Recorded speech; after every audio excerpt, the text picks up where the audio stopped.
Hey everybody, welcome to this week's live stream. Hope you're all doing good today. So we are going to be doing something that I've wanted to do for a while.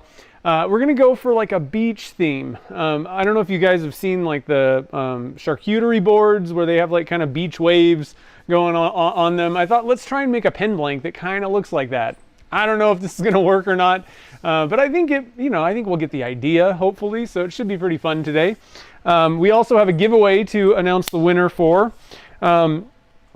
I'm going to go for, so these are going to be going in the Pen Blank Club, and we're going to go for some kit lists this week. I thought that'd be kind of fun to make some larger ones. That was another reason why I wanted to start doing just with the two pen blanks, kind of switch that subscription model up. That'll allow me to do more stuff and get some cool stuff, like focus on pens, let's say.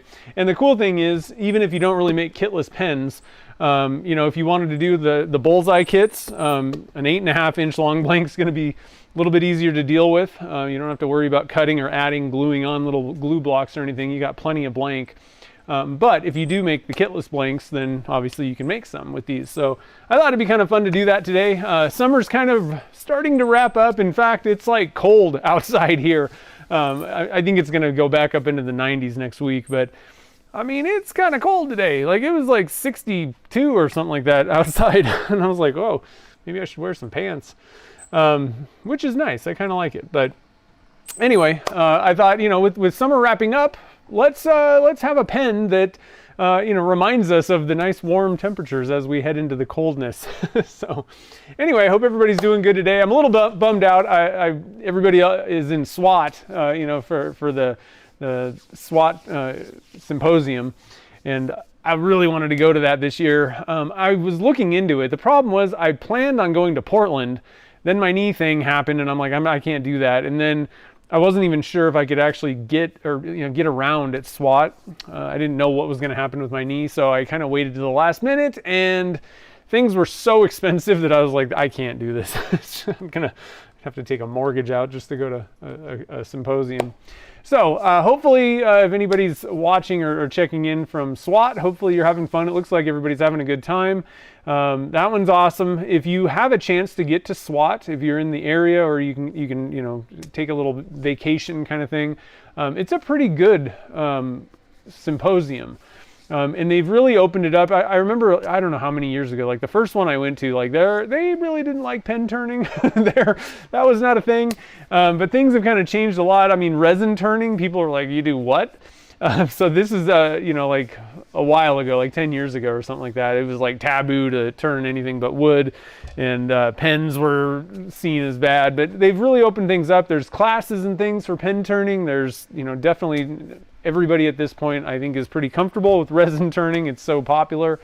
Wood turning, obviously, but there's like tools, lots of vendors, and they just put on a really good show. They've been doing it for, the people that coordinate it. They've been doing it for so long that one is generally one of the smoothest shows I've been to.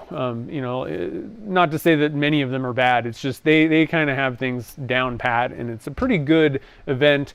You get, you're in Texas, so you get some good Texas barbecue. There's some pretty good restaurants around there.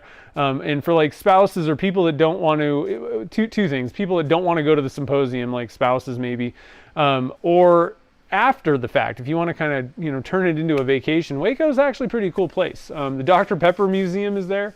So that's kind of cool. And there's a couple other things kind of right around in Waco that are pretty cool to check out. So it's a good one if, like next year, definitely put it on the list. It's not a bad one to go to. There's a lot of really good shows. I mean, any show is good to go to. Another show that's actually going on right now is the San Francisco Pen Show. I went to that last year, and that was awesome. It was crazy.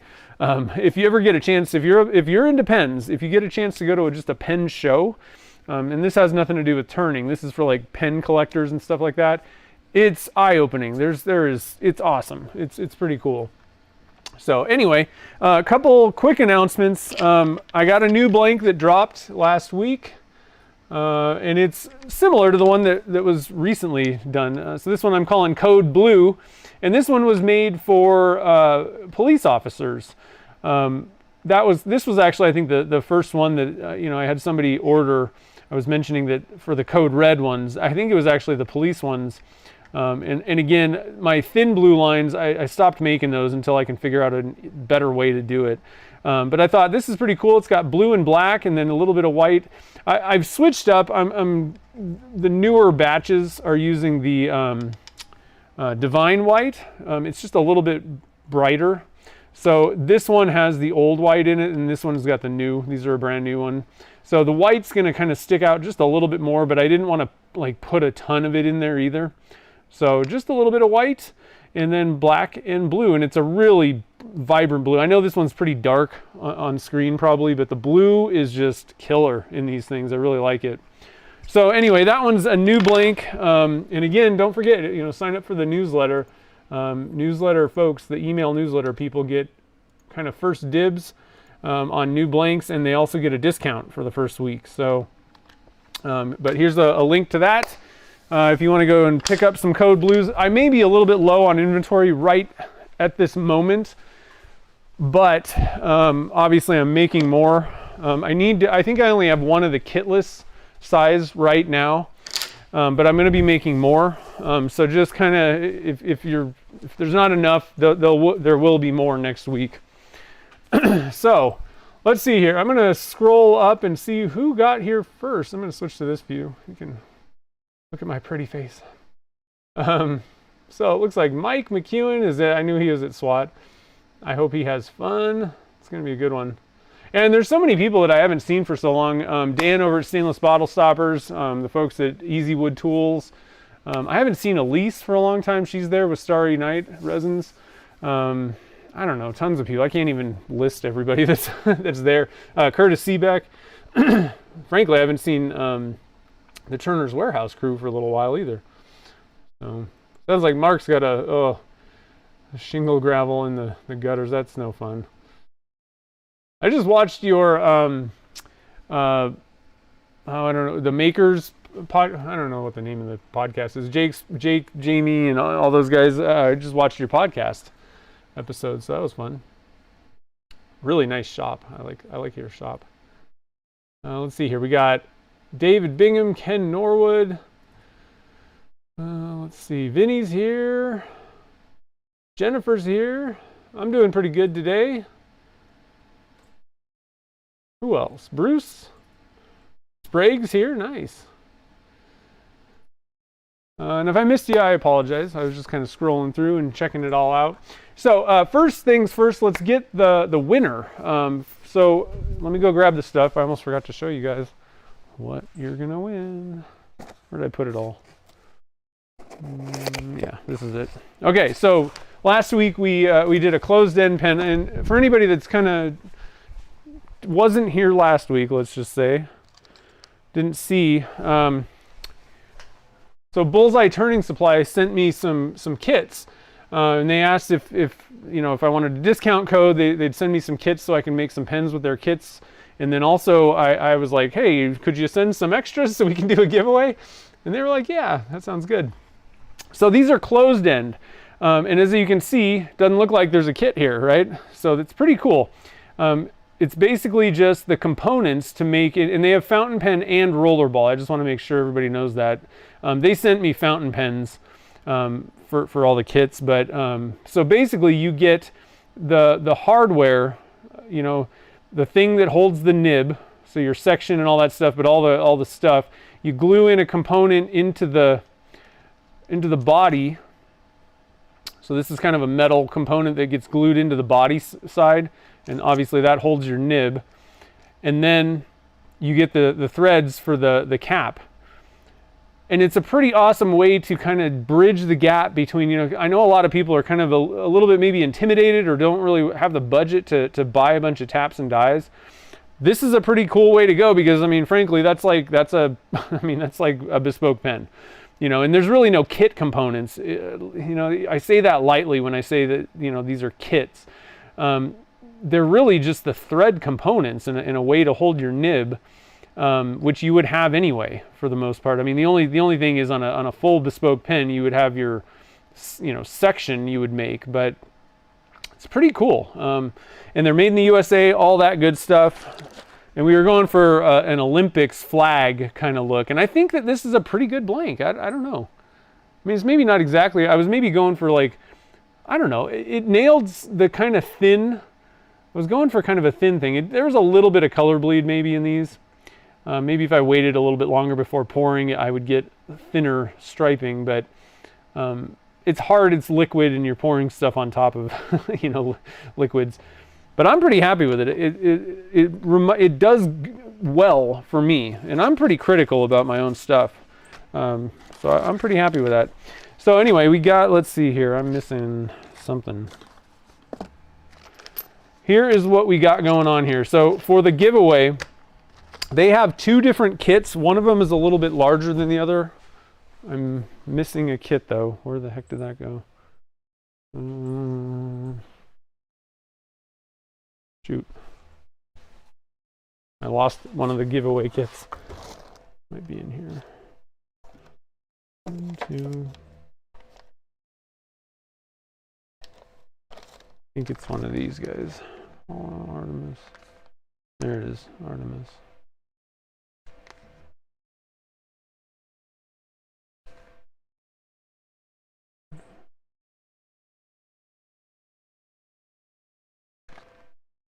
Did I do that right? Hold on a minute, guys. I got to figure out what's going on here. These are not, that's not the right one. So we got an Apollo kit and an Artemis kit. There we go. I got everything solved.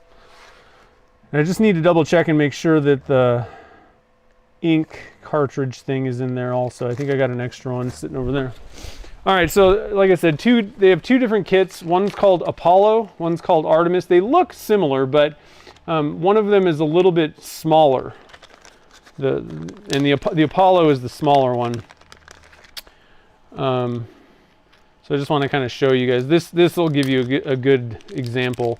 I think that you get a smaller nib, but you can see well, it's a little bit smaller. A little bit smaller. And I think you get I think it's using a smaller nib as well. Maybe a number 5 nib. Yeah, definitely.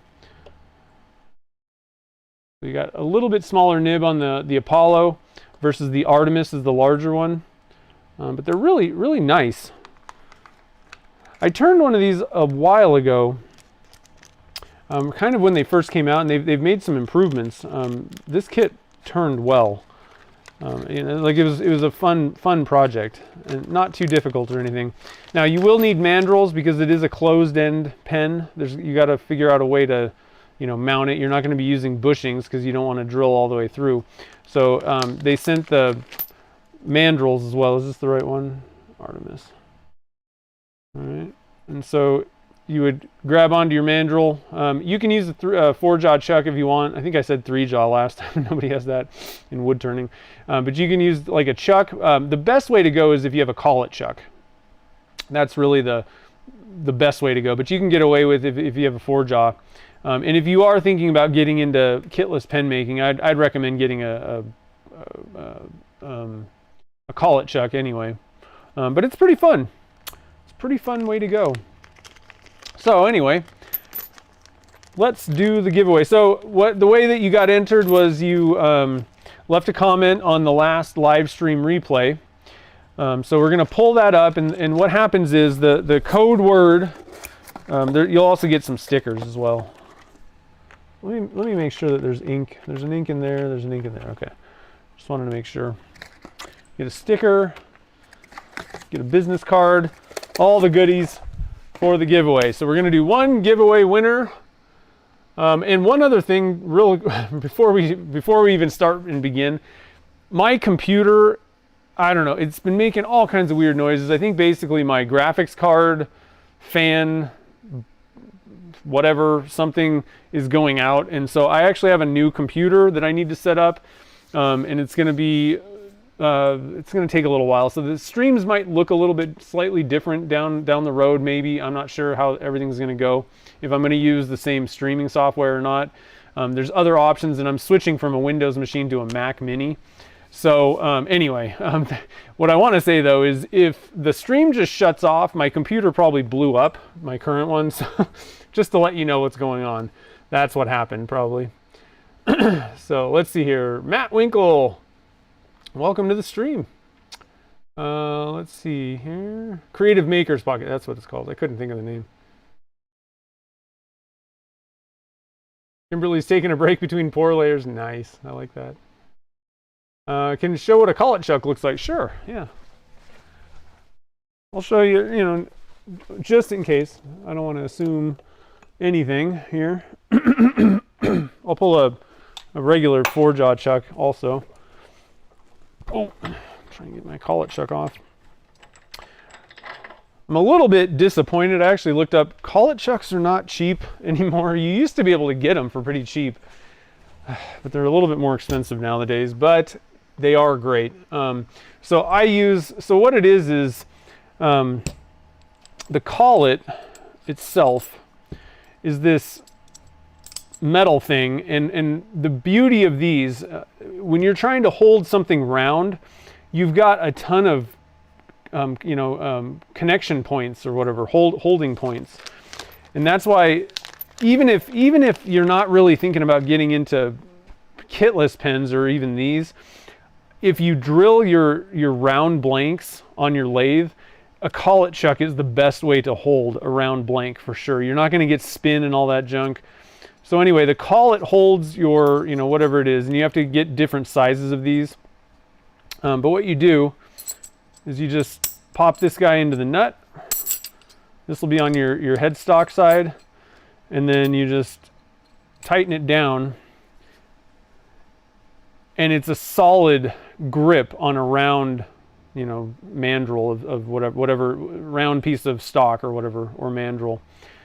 So it's a good way to go. This one's the Beal, B-E-A-L-L, and Lee Valley, as far as I know, is the only place that you can get this one now. They're not cheap. Unfortunately, they went up a lot since COVID. The other way to go is you can go with a 4-jaw chuck, and there's lots of different ones. This is just the Easy Wood Tools Easy Chuck. But you could get away with going with the,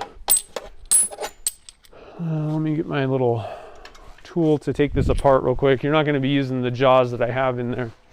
But they got these pin jaws for the Easy Chuck, and there's all kinds of chucks. There's lots with different types of jaws and all that stuff. You just need to find something that's got pin jaws or something similar.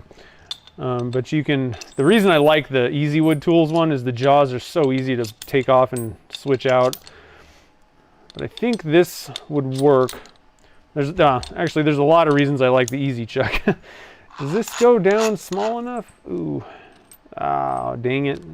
All right, so I guess the Easy Chuck might not work. I don't know if they have smaller jaws or not than that. So, whatever you do, but same idea. You just need to find a chuck that has jaws, or there might be jaws for the Easy Chuck. I just don't generally hold small pieces. But you could do it the same way with a 4-jaw chuck and hold this. The thing is, you only have 4 contact points, and sometimes it can you may have to kind of play with it to get it to run true. Whereas on a collet, it's just going to be much simpler to get set up and run true right off the bat. And like I said, I really like collets for holding pen blanks to drill them out. It's really the only way to not have to worry about messing around with it.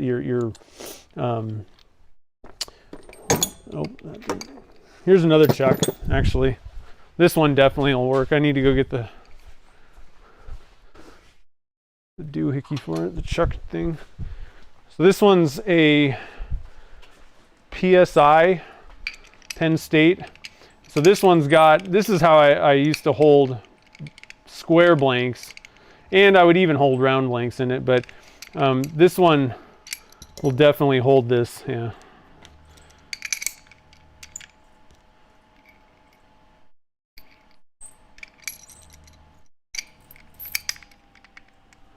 So you could hold it with a 4-jaw chuck as long as you had the right jaws for it.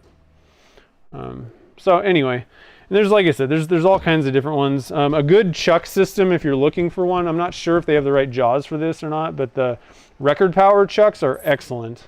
Just to kind of let you know, I've heard really good things about those too. Nova makes pretty good chucks. Lots of options out there for chucks. But like I said, if you already have a chuck and you got some money to spend, I'd pick up a collet if you don't have one. Very useful, especially, like I said, if you're getting into the kitless stuff, I'd highly recommend using a collet chuck over a regular 4-jaw. Okay. Now that we got that out of the way, hopefully that helped out a little bit. Hey, is that Kate? Kate's here. So for anybody that doesn't know, Bow and Harrow is Kate over at Bullseye Turning Supply. Let's see here. Yeah, the Easy Chuck. I love the Easy Chuck. It is fabulous.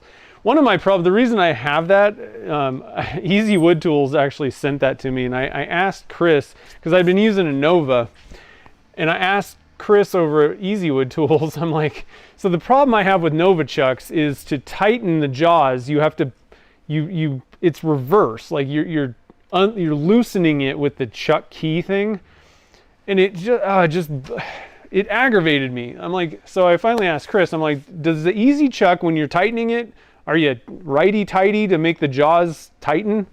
And he's like, yeah, of course. I was like, I need one of those chucks. And he's like, oh, I'll send you one. I was like, sweet, all right. The other thing about the Easy Chuck, I don't know if you guys noticed that, it's got the speed ring. So you might have noticed I didn't even pull a chuck key out or anything.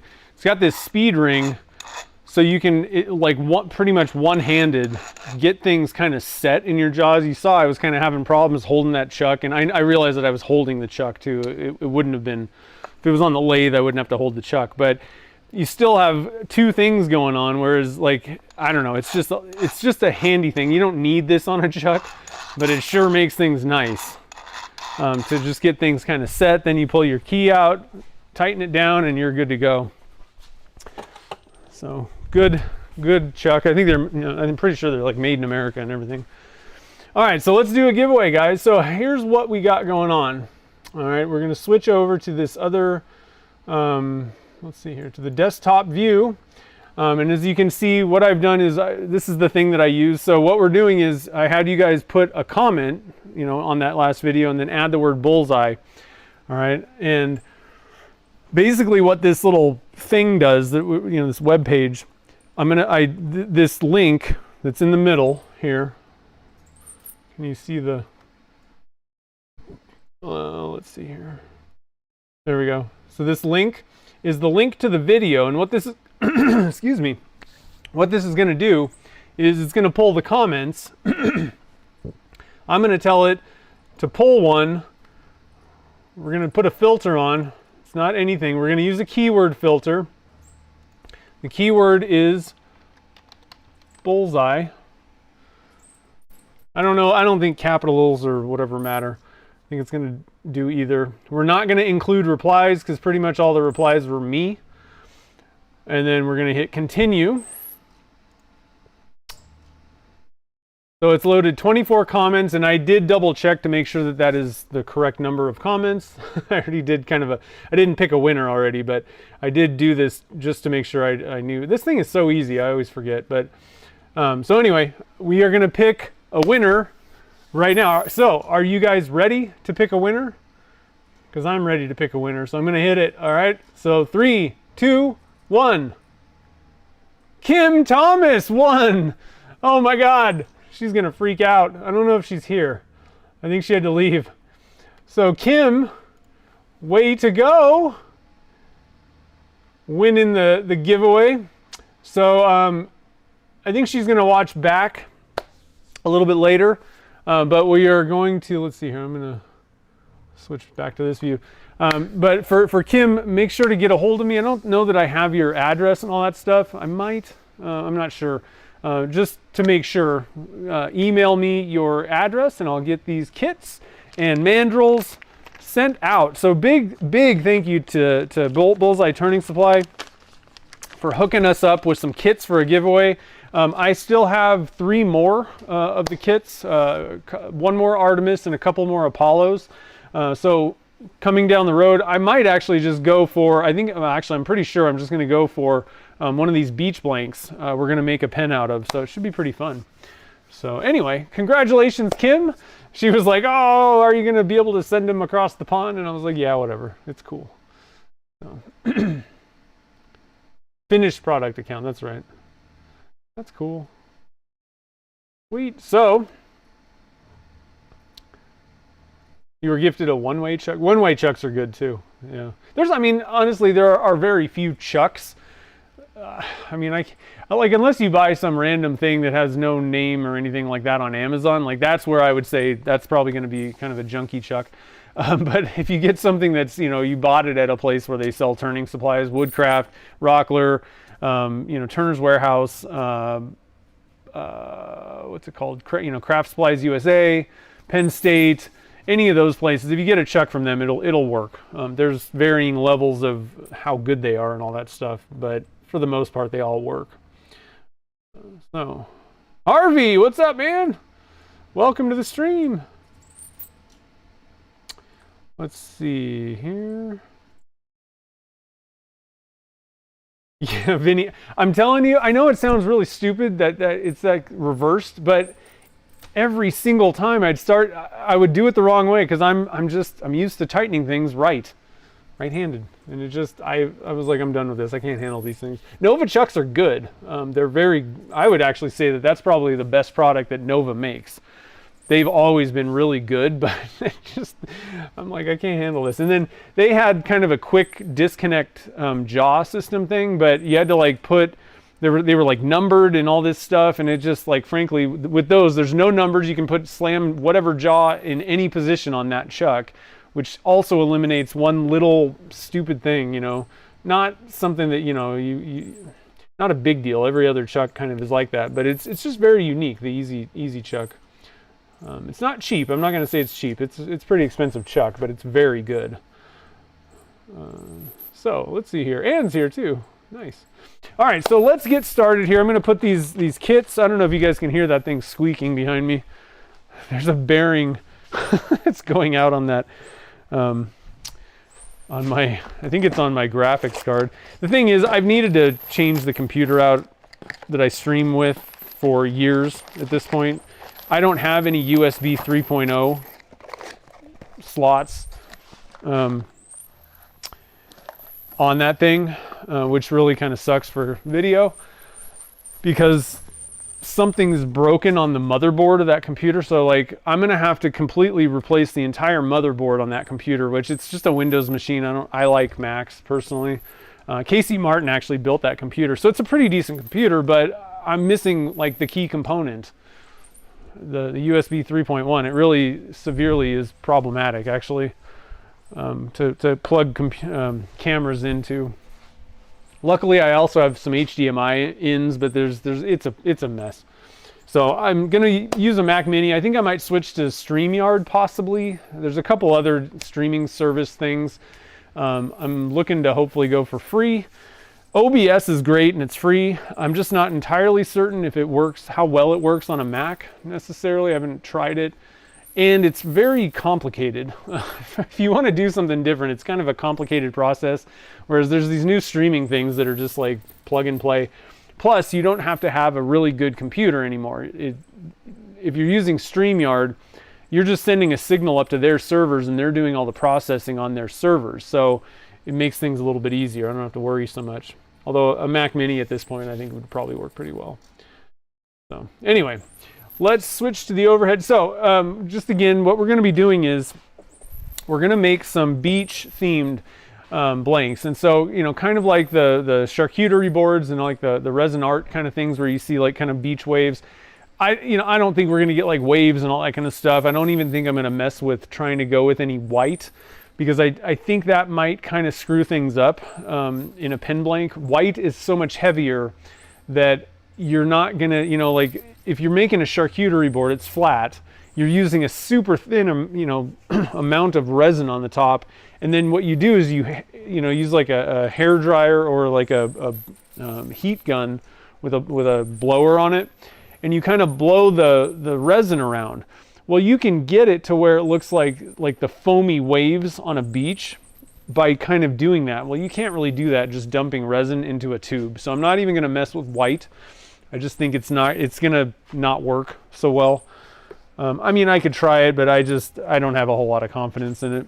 So we're going to go with we need something that looks like the beach, the sand kind of thing. And then we need something that looks like the waves, the ocean, or in my mind, I'm actually kind of thinking about Tahoe. I've always wanted to make a kind of Tahoe beach, but it's the same thing, similar look as like the ocean. So what I thought of is I just picked up a new color from Divine Pigments. It's called Yellow Gold. Try and get that to focus. I think I want to try that. Sand, we could go with like a gold or something like that, but sand is usually a little bit lighter. And I thought, let's try this out. I need to look and see like what shade, what color this looks like. So we're going to do a little bit of a test with that. We can lighten it with some white dye. If we need to. But I thought that would be kind of a cool thing. And then what I want to do with this dye to add just a little bit of fun is I want to drop some macro sparkle in it and see if we can get it to kind of, you know how like sand sparkles? I'm thinking maybe we can get it to sparkle by adding some macro sparkle to it. We could maybe even just go with some like glitter or something like that, but basically macro sparkle has kind of glitter in it anyway, so I think that might be kind of cool. The other thing is mixing this with this is going to lighten it anyway, most likely, so we'll play with that. And then for our blues, I like to go with something that's more like a kind of a teal and then a blue. You know, you usually have that where you have teal on like the kind of shallow areas, whether it's the ocean or a lake, and then you have kind of a darker blue, and especially in Tahoe you get like a super dark blue. Same with the ocean. So one of my favorite dark blues, Dark Ocean Blue from Eye Candy. And actually that's another one. If you guys haven't started watching, I'm going to actually put a link real quick here. Oh my God, I'm going to die. Can you guys hear that squealing? The bearing? Good Lord, it's just like somebody's like nails on a chalkboard. I'm going to get a link to the podcast. Let's see here. Let me go see if I can find what I was going to say is I've been watching a couple of the episodes. I'm actually going to be going on their podcast, so I just wanted to make sure I knew what was going on a little bit. And it's very fun. They have really good guests, but I want to do this. Actually, I don't want to do that. I want to do this. Creative Makers Podcast. So I'm going to drop a link to that because I think you guys would really enjoy it. I'm also watching another one, Eye Candy Pigments was on. So Jeff over at Eye Candy. And that's very interesting to me, especially. If you want to learn a little bit more about the pigment industry, they asked him a bunch of questions about it. So go and check that out. Make sure to subscribe to that. You can also subscribe to it. I'm pretty sure they have it on all the like podcatchers, Spotify, Apple Podcasts, wherever else you get your podcasts from. So anyway, Eye Candy, Dark Ocean Blue. We'll use that for the dark one. And then I have a really good one that I found from Eye Candy. I don't know that Turner's Warehouse carries this one. They have some, I don't think they have this one. Let's see here. Turner's has, and for anybody that doesn't know, Turner's Warehouse has a really good collection of Eye Candy pigments, but they don't even scratch the surface of what the website, the Eye Candy Pigments website has. I mean, there must be thousands, guys. So if you can't find it at Turner's, go and look on the Eye Candy website. And make sure to go and find Jake's code. He's got a code that you can use. I don't have one. I kind of felt like I don't really even want to mess with that. That's kind of Jake's thing. So I don't even want to get involved with it. I'd rather point you to go find Jake's code than mess around with it myself. Let's see here. Is it a green or a blue? That's the problem. Check this out. Bafu. I don't think it's blue. Okay, so yeah, I don't think that Turner's has this one. But anyway, a pretty good teal color that I think is going to look pretty good for the kind of shallow is chartreuse. I think that's going to look good. Another pretty good one. There's a couple actually. There's Okinawa green, which I'm pretty sure that Turner's has this. It's just a little bit darker than chartreuse though. So I kind of like the chartreuse a little bit better for this, but I think Okinawa would work in a pinch. And another one is Saigiro, which I thought that Turner's carried this, but I'm not seeing it. And again, that's pretty close. We're literally splitting hairs. I mean, this is the amount of, again, if you have not gone to iCandy's website, I mean, they have 1,000 colors of green. I mean, these are very, very not much different, but this one's the kind of lightest, and to my eye, I felt like it would be the best for this kind of wave thing. Shallow water. All right, so that's what we're gonna go with. We got our three colors. We're gonna go with sand color, and then we're going to do a kind of a shallow water and then a deeper water, darker blue. So it should be pretty awesome, I think. Hopefully it'll work out. I mean, worst case scenario, I don't think these are going to look terrible. Maybe we won't get like a beach feel, you know, worst case scenario kind of thing. But I think that it's going to be a cool looking blank either way. And I do think we can get a little bit of a beach theme going. So first thing, I think this will work in our favor a little bit. So this is going to be made with dye. And you could, like I said, you could mess around with golds and different stuff. And I've kind of played with, you know, toning down golds to make it look kind of sandy a little bit. But I want to try this dye. I've never tried this before, and I think it might be kind of cool. The other issue is this should have some white. It should be heavier than mica regardless, but there's most likely some white dye, you know, like the white pigment stuff. I think most of these colors start with like an opaque white pigment. So I'm guessing this is heavier, which will be nice because if we pour this in the blank first, it should settle a little bit more where we have kind of our beach kind of sitting there. And I'm going to just dump that in first. All of it. I'm not going to pour sand throughout. So we're going to go with kind of a tan color. Then we're going to go with our lighter green, teal color for kind of the shallow right next to the sand. Then we're going to go with our blue. And I'm not going to worry about like trying to get it all perfect. It's liquid. It's very difficult to get very, you know, succinct or whatever, you know, divisions unless you just let it cure and then go. But we don't want like a sharp line either. This is a beach, right? So I think we'll be okay just kind of dumping 1, 2, and then 3, you know, the 3 colors on top of each other. I think it'll be a little bit mixed up. It should be kind of cool. I don't know. So what do you guys think? Yeah, can you hear the can you hear that squealing? It's high pitched. It sucks. It's not very good. Yeah. I know, and there's nothing I can do. I can't really, but I think that that's part of the problem. Like, because I keep getting like weird error things. YouTube's not getting enough this and that, and it's always constantly barking at me. And I think it's because that computer's just kind of on its last leg. So soon I will get it switched over. Frankly, I might actually try to get the Mac Mini set up today. Possibly, it depends on what all's going on. But yeah. That computer served me well. I mean, I've had it for a long time. It's been in a dusty shop. I don't really do anything to it. I don't clean it out or anything. So it did okay. And it was, you know, Casey built that thing for me, and he really didn't charge. He basically charged me for the parts. He's kind of into building computers, and so he's like, yeah, I can build you a computer. And I'm like, okay, well, how much is that going to cost? He's like, I ain't even going to charge you. It'll just be fun. I was like, okay. I can build, building computers isn't really that hard. It's mainly just, you know, it's not like you have to do much. You just have to buy the components and then stick them together. So I actually built a computer in the past. It wasn't that bad.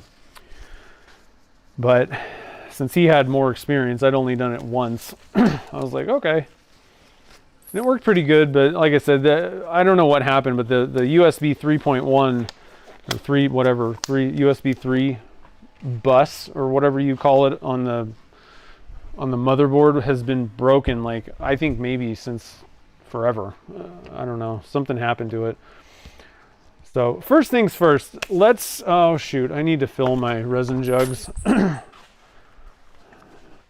Hold on, guys.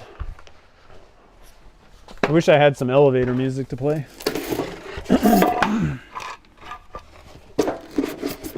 I knew I was forgetting something.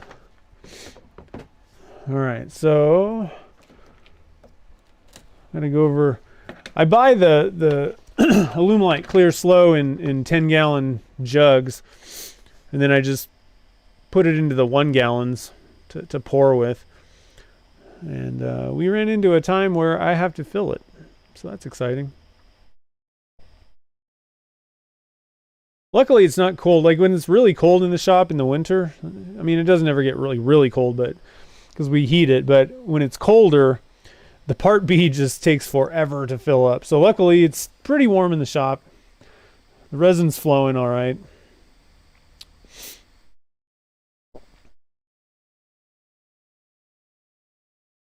Part A fills quick. Actually, the part B is going really fast too.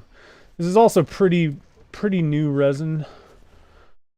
Not to say that it really gets any thicker when it's older, but you never know. Okay, so just waiting for the part B. That's full. Okay, wasn't too bad. Sometimes this part B in the winter can take a bit of time to fill the gallon jug up. Okay, not bad, not bad. All right, so these taller. So this again, this will make a kitless, you know, for my 8.5 inch long blanks. I usually mix up about 500 grams for this. It's a little bit more than you need, but I'd rather be a little bit over than under for some reason if something like that happens. Now, the first thing I want to do is we're gonna waste a little bit of resin here. But we need to see what this dye looks like. Again, this is a new one from Divine Pigments, yellow gold. And what I'm going to do is I just have some part A. Just going to pour that into the cup. I don't even necessarily have to waste resin, but I'm going to actually add just a little bit more. But I think it'll be easier to kind of play around with the macro sparkle and kind of like mix it in. I don't even need to like really cure it. Just need to see what we're dealing with. So first thing I got to do is open the jar. Take the seal off this guy, maybe.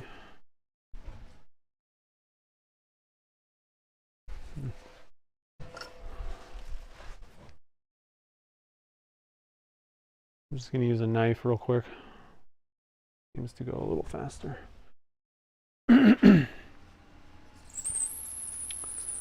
Okay. So we got that.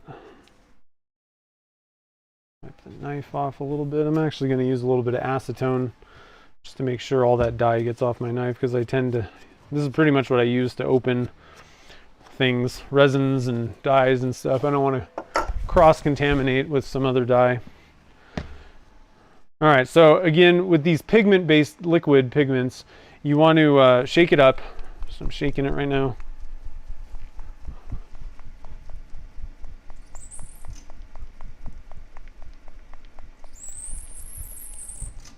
Tan browns and teal blues, nice. Okay, so let's see what this looks like.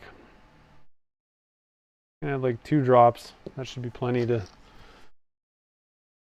kind of see that. That's pretty good. Fairly beachy. I think it could be a little lighter.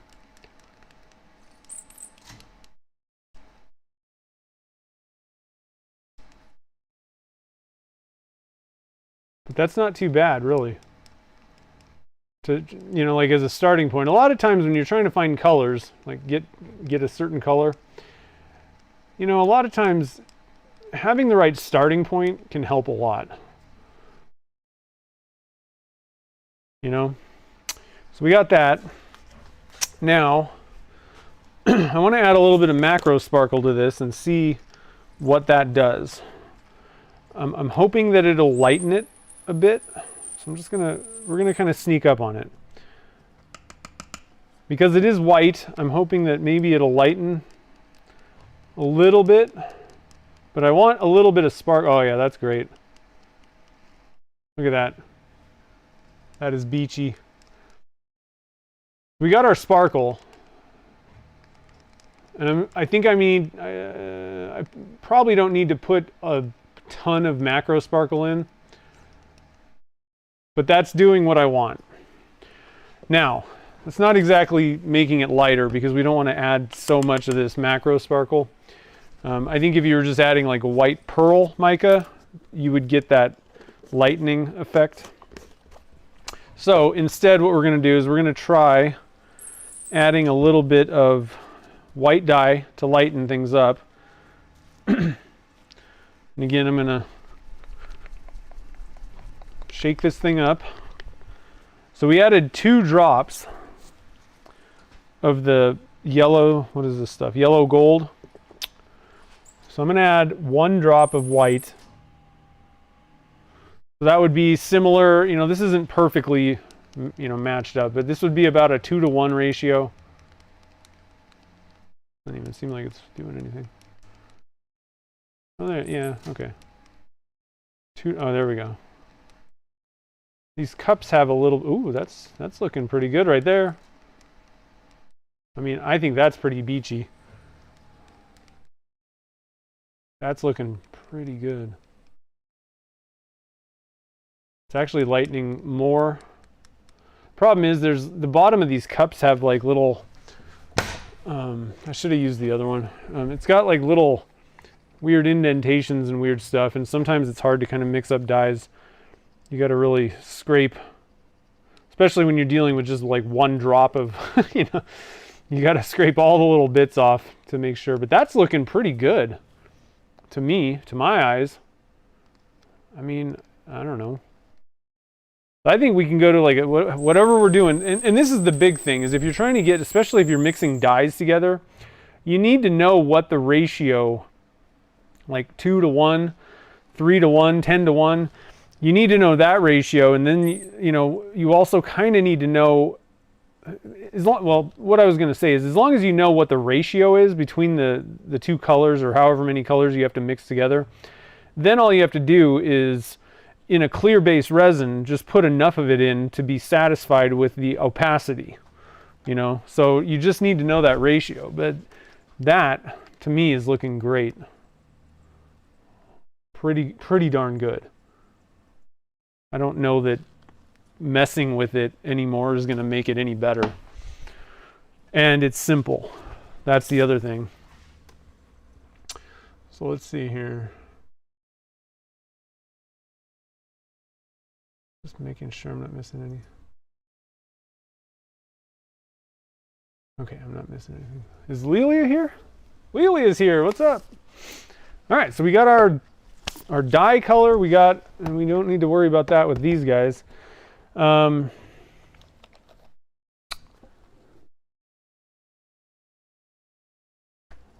see here. Yeah, okay. I got my little book out here. I'm going to move this out of the way for now. All right, so today is 8/24. Jeez. Almost September, guys. Who's ready for fall? Okay, so let's bring up the eternal debate. Who is in favor of the pumpkin spice latte, and who hates the pumpkin spice latte with a passion? I always love this debate. All right, so we're going beach theme. And so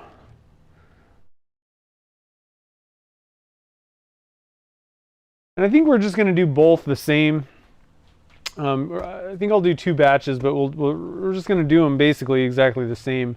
And I'll have to make more. There's more than 12 in the pen blank club. And actually, that brings up a good point. you want to join the Pen Blank Club, there are still a couple spots available, and that's 2 pen blanks a month. It's a subscription.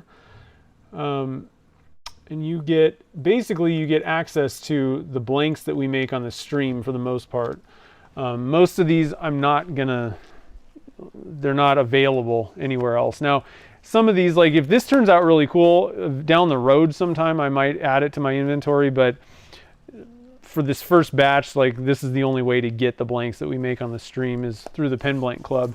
And if for some reason we don't make 2 different pen blanks on the stream some month, then I'll just make up some really cool ones that I like do a little bit of personal lab time and come up with some blanks that are, again, something that you're not going to be able to get anywhere else. All right, so we are doing the tall ones. We're using Alumilite Clear Slow Set, or Alumilite Clear Slow. It used to be called Slow Set. So I'm going to need 500 grams of resin. Now, here's one of the big things that we need to figure out. We need to split this in some sort of a ratio.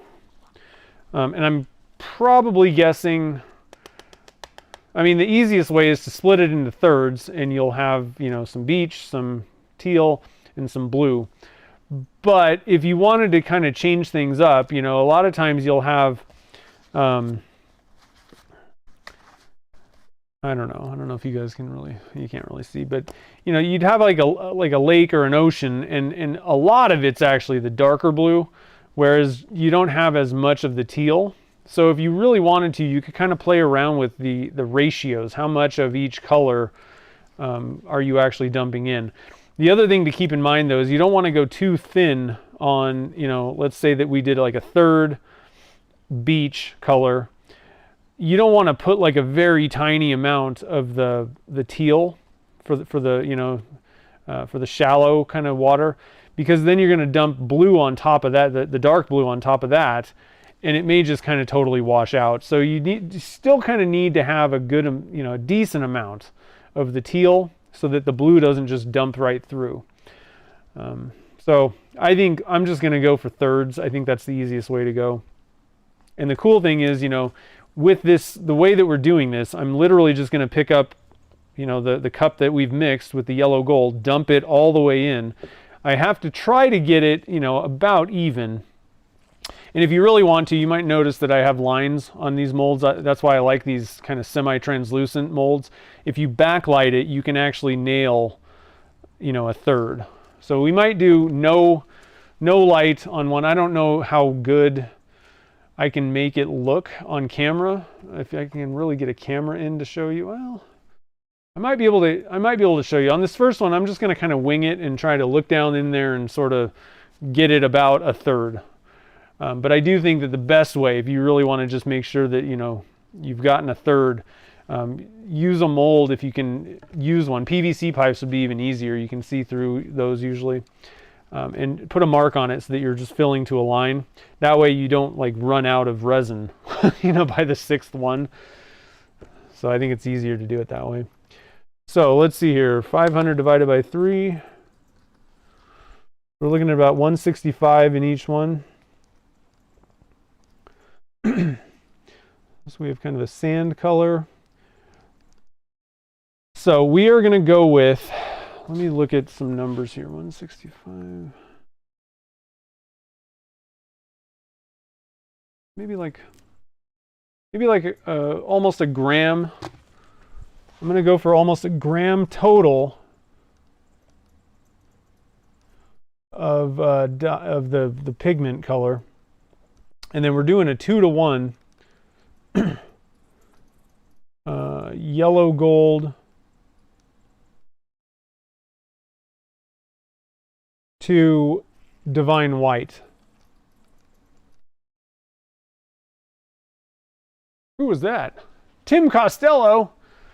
Whoa! Did you hit the wrong numbers? Thank you. That was very generous. I appreciate it. All right, so we got our sand color. So we basically need about, we can just go like 0.9. So we like 0.6 grams, 0.6 grams of the yellow gold to 0.3 grams of the white, and we should be pretty good. I'm going to double check and make sure, like looking in, not this cup, but in the cup, I want to make sure I'm going for, you know, opaque. I don't want to see through the sand. So we just need to double check and make sure that that's enough. If not, I might have to just double it. That should be plenty. Probably isn't entirely necessary, but trying to sneak up on a couple extra grams, it might be better just to dump twice as much in. And then we're going with shallow. We're going with, again, we're going to go with the chartreuse. Put it the right way. For my candy, it's just, so far it's the closest I've found to that kind of that color that you see in like shallow waters, whether it be oceans or lakes. Chartreuse, and we'll probably need about, I don't know, I'm going to see what a half teaspoon looks like. I might go to 3/4. And then for the deep water, I'm going to go with the dark ocean blue. That just seems to make sense. And once again, half teaspoon to 3/4. We'll have to kind of just see how I feel about it. These are kind of, you know, we're making kitless style pens. And the nice thing is, if you're going kitless, you don't have to worry about tubes. So it's sometimes hard for me personally to get kind of transparent blanks. Like I don't typically, my first thought is not to make something like transparent or see-through or even semi-translucent, because for like, you know, my entire career or whatever you want to call it, making blanks, I've done it simply thinking about pen kits, you know, with tubes for the most part. So now that I've gotten into this kind of kitless scene, you can totally go for dead transparent on those things, and they look great. So I might go for a little bit lower than I normally would for like a kit pen. It's still going to have mica powder in there. It's just going to be one of those things where you'd want to paint the tube maybe if it's a little bit see-through, but it's not going to be like transparent, you know, where you'd have to paint the inside of the blank to cover everything up. So it'll be okay still. So let's see, let's switch back over to this overhead. So we're going to go with about maybe half. I'm going to put a half teaspoon in. I could even try 1/4 to start. That's probably easier. Try 1/4, see what it looks like in the cup. And again, the kind of trick for pen blanks is, you know, you stir it in there and you can kind of just pull a little bit of the resin out, and I'll show you what I'm talking about. But if you can see the popsicle stick through your resin by just pulling a little bit out, you're going to see the tube. Because the pen blanks get so thin, this is the best way to see, is it opaque enough to cover the tube up or not. If you're making something like a stopper, then whatever it looks like in the cup generally is going to be how it's going to kind of look, you know, as being that thick. But for a pen, I mean, maybe it's an 1/8 thick, 1/8 inch at the most, and it probably goes down to about a 1/16. So that's an easier way to kind of just check and see what is the opacity in the pen blank. How's it going to look in the pen blank? All right, so let's get a mixing cup. I'm just going to pop out an old one, clean it up. Is this one going to be a pain? Nope. Yeah, kind of. Sometimes you got like thin amount of resin clinging to the sides of your mixing cup, and it's a pain. Not too bad on this one though.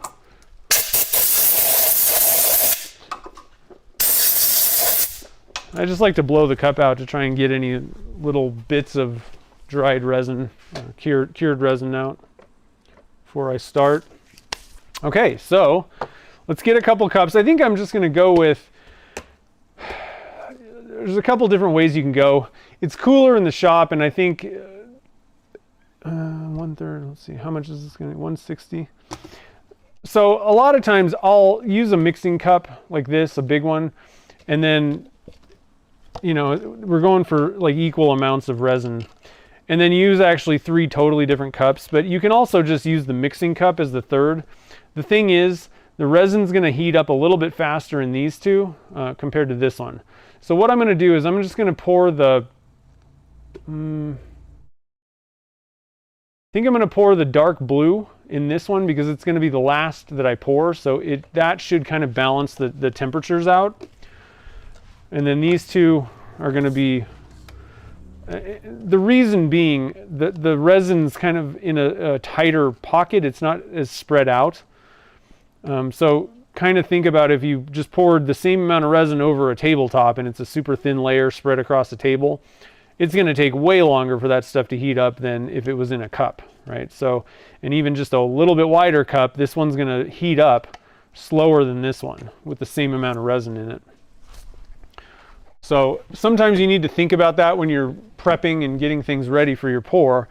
How are these things going to heat up? Because if you need to pour it at a certain temperature and one of them is like 10 degrees cooler for some reason, that's a little bit ridiculous. But I've seen it where it's like 5 degrees cooler and it's much thinner and you get bleeding sometimes or other issues. It just doesn't work the same way. So sometimes you may just want to pull out cups. And if I was going to do it where we had 2 larger amounts and 1 smaller, then get a smaller cup. You know, it's good to have lots of different size cups ready to go. And I've got tons, you know, just because sometimes these timing things with temperatures of the resin really require you to kind of change things up like that. Okay, so let me see here. Did we miss anything?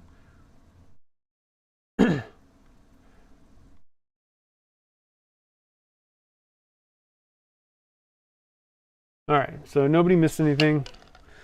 I'm gonna get my, we're gonna have plenty of time. It's not very hot in the shop. So I'm gonna get my 1/4 teaspoon of each of these things and kind of look at that as we go. I'm not gonna preload the cups. It's not that big of a deal, I don't think. So 250 part A, 250 grams. And you can use ounces or grams, whatever. It doesn't really make any difference which unit of measurement you use. Obviously, the thing is you need to stick to it, whatever you're going to use. There could be some argument to saying grams might allow you to get a little bit finer detail on the same, you know, there are there's like 28.3 or something like that, or 29.3. Somewhere around 30 grams per ounce. And so sometimes the same scale could be a little bit closer detail on grams, and that's why I ended up just picking grams. Plus it's easier. It's, you know, 10, you know, it's a 10 unit system. But if you're more comfortable just using ounces, then there's nothing wrong with that. And the main thing is for like resin mixtures and you know, ratios, I don't really think that it matters if you're using the gram scale versus the minute difference between grams, even if your scale is a little bit more accurate and, you know, with grams compared to ounces, it's not going to make any difference for like your resin mixes. Where it comes in is if you're using very small amounts of dyes, which I do sometimes for some of my colors. That's where I wanted to have as much accuracy as possible, so I just decided to go with that. But I don't really think that it's that beneficial to most people. It's not going to change anything if you're using grams or ounces.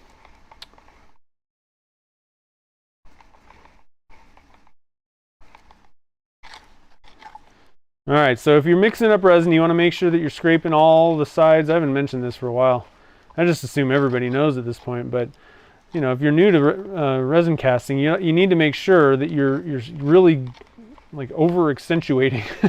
Scrape the sides of the cup, scrape the bottom. I have the stick on the bottom of the cup as I'm stirring it to make sure that there's nothing stuck to the bottom, because what can happen is if you have a bunch of part A stuck to the side that never got mixed in, it could throw off your ratio enough to where you have issues with curing.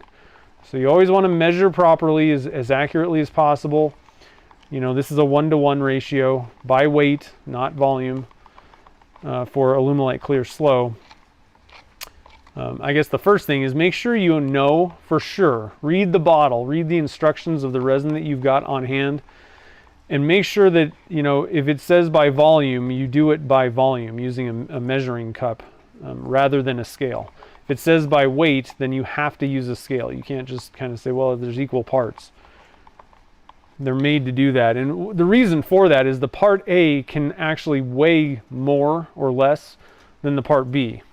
They can have different specific gravities, which means that the same amount of volume of it is not going to be the same weight, and that's the problem. So some of them need to be by, you know, well, you have to do whatever the manufacturer says when you're measuring it out. And then mixing, you know, measuring accurately, but mixing it properly is also, that's like, mixing and measuring are like the two biggest reasons people have issues with resin. I'd say the third is probably moisture. People just toss in, you know, like random chunks of wood and it's like just green. Did I do that right? 160. Oh, I went way over. 165. 165. Okay. But yeah, most resins do not like moisture at all. So if you're going to put wood or anything like organic in it, it has to be fully dried out, completely. 0% moisture content.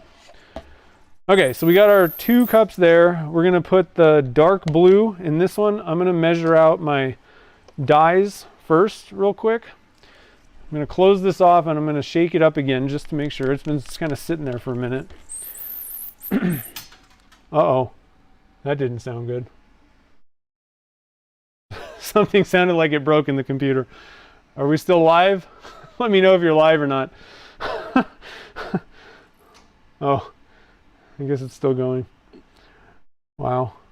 Okay, so 0.6 grams of this. Oh, it went up to 0.7, but that's okay. I don't think it's going to be a big deal if it's off just a little bit.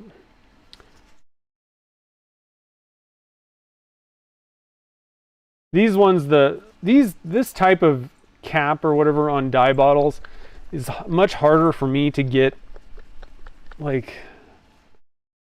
you know, perfectly, like little amounts of it in the cup, I find. Nope, so I went to 4 on the white too. Wow, that computer sounds like it's gonna die. So I do need to make a note of that I did kind of blow the numbers, but I think it's still within the margin of error. And actually, it might even be a little bit better. I kind of felt like it was a little bit too light, possibly.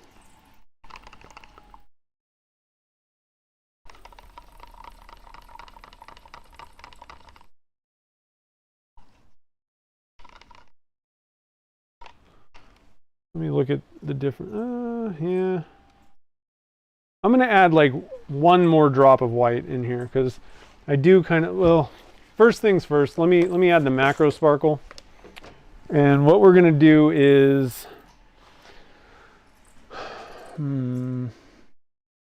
I think I'm just gonna use a little popsicle stick. I wanna try and just see what that looks like first. Let's put it in the right cup here. Because I just need a little sparkle. I'm not looking for it to be like glittery. Sand is not fully glittery. At the same time, I don't think that's enough. So two of those, and I'm going to call it quits because I think that's plenty. And I'm not 100% certain that this is going to show up the way that I'm hoping in the blanks, but I do think it should have a little bit of sparkle, even though it is pretty much opaque. And I think that's opaque enough. Could maybe be a little bit more opaque, but I think it'll do. Again, these are kind of meant for kitless pens, so I'm a little bit less worried about opacity in these ones. We got our dark blue. I think I might even add a little bit of dye, possibly. Just a little bit. You never know.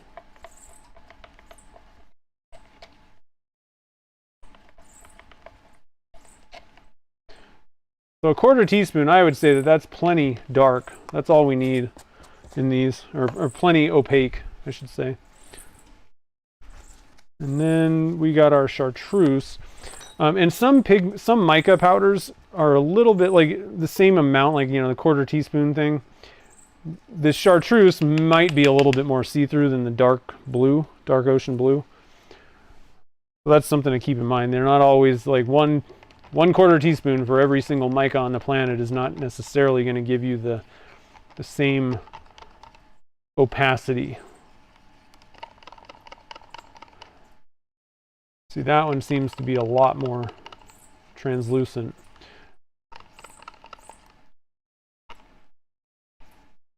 I think I want to go with a 1/2 teaspoon on this one.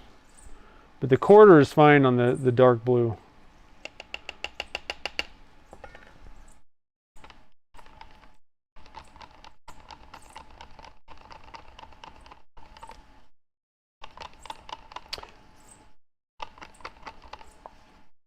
And a little bit of transparent might be kind of cool for the shallow part, but it also could just wash out. So I'm going to go with a 1/2 teaspoon on that. And I like that better. I think it still might be a little bit on the transparent side, possibly, but now let's see what temperature we're at, because I think we're just about ready to pour. 99, yeah, we're about ready. Now, I'm just going to kind of try to eyeball this, but I do think that you're better off, you know, going for using the light. So the first round, I'm going to try to pour about the same, but I'm kind of intentionally pouring under what I really think 1/3 of this tube is, because it's just so easy to go over. So I poured all 6, and I got to be honest, they're pretty close. This first one is a little bit deeper. So I'm going to go there, there, and then just kind of sneak up.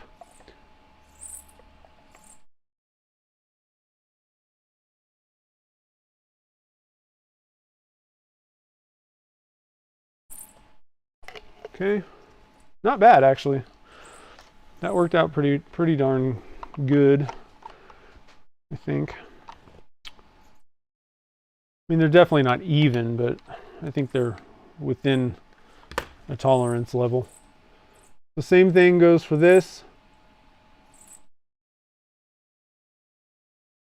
Now, one thing that I should have thought about, I really didn't need to pour that much. My total amount of resin for this pour is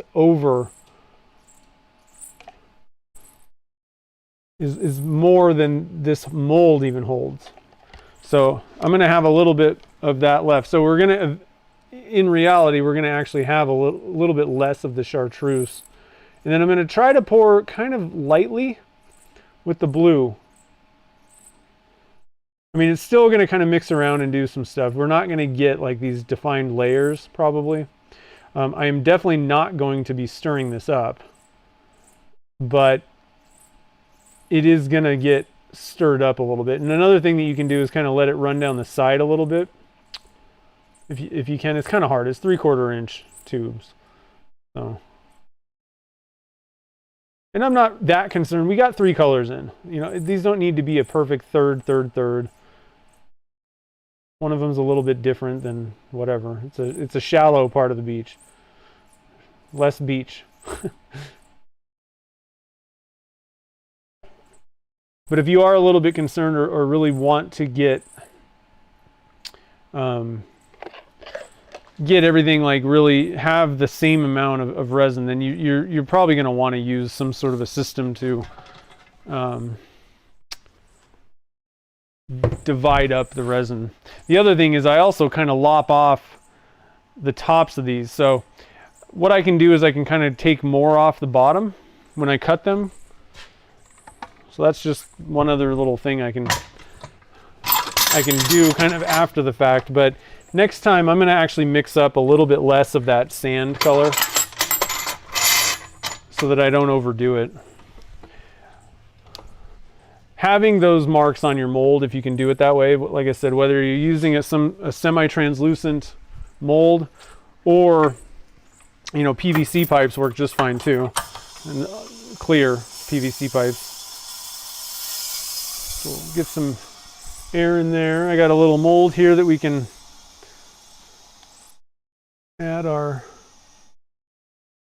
I think I'm going to go with the blue here a little bit first. I forget what I was saying now.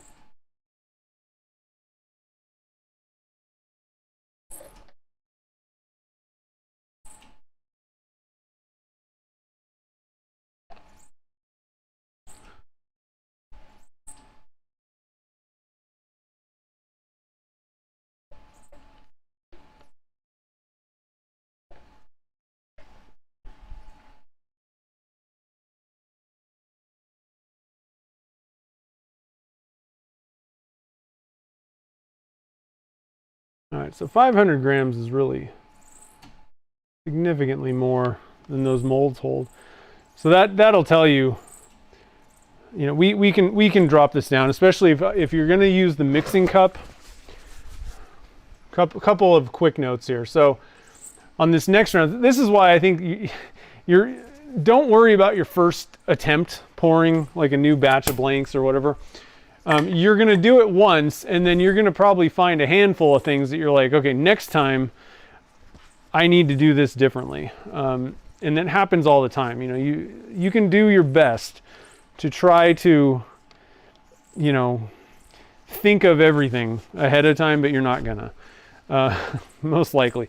And sometimes it may just be a slight tweak that you need to make, but I just find, at least for myself, I do one, and then the next one is like way better, way closer to what I was really going for.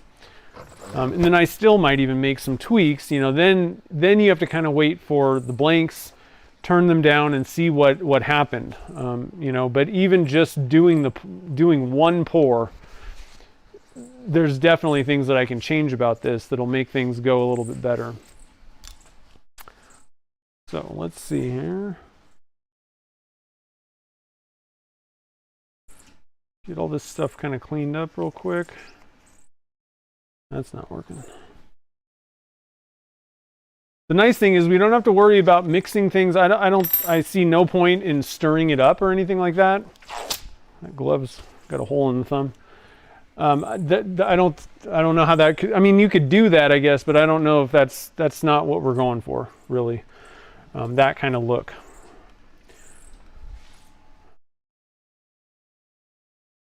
Let me throw away a couple cups here. I'm waiting for my hand to dry off so I can put another glove on.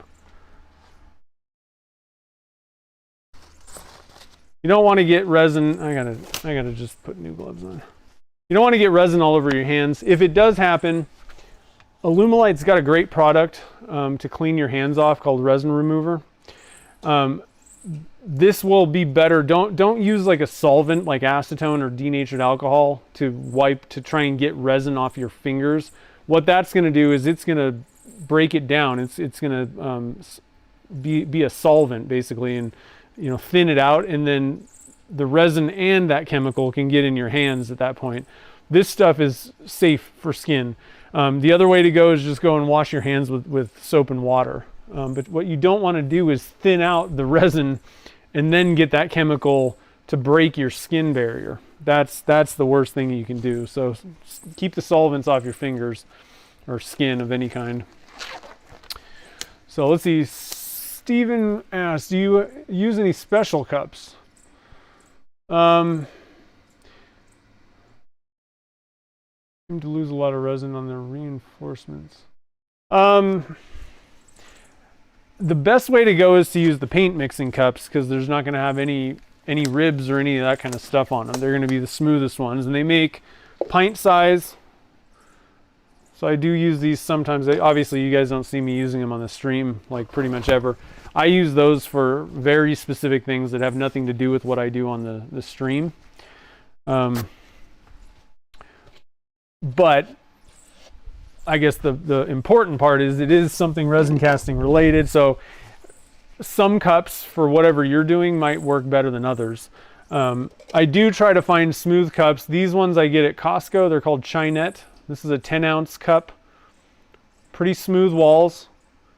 No major ribs. Now I do use just solo cups, and there's some junk in the bottom of that thing that you can get resin trapped into. But I've been doing this for like 15 years. As long as you're stirring it the way that I explained, stick is on the bottom, stirring it for enough time, getting the edges and all that stuff. I don't really, I'm not getting a bunch of part A or part B stuck in these things usually. Some resins may be worse than others at that. So, I'm using Alumilite Clear Slow. I don't have a problem with these cups. Another way to go is you can just go with the paper cups. I really like these guys. One thing I'm a little disappointed in is I'd kind of rather use paper cups, but they're actually more expensive than plastic. So that kind of sucks. Or at least the same price. But I do have lots of different ones, and I've got some paper, larger ones. Paper cups are nice because you can crumple them if you want to. Sometimes it's easier to pour if you can kind of crumple a couple together in one hand. But yeah, I use a lot of different cups depending on what I'm doing. And then I just use like the paint mixing cups. TCP Global makes reasonable ones. They're not that good at popping the stuff out. They tend to break. So they're a little bit less reusable than the, for the most part, my favorite, like the best mixing cups I find are these mountain ones. And I got these on Amazon. Kind of your standard ones. Again, really no ribs or anything like that. Another one that works pretty good is these takeout containers. I got that tip from Elise over at Starry Night.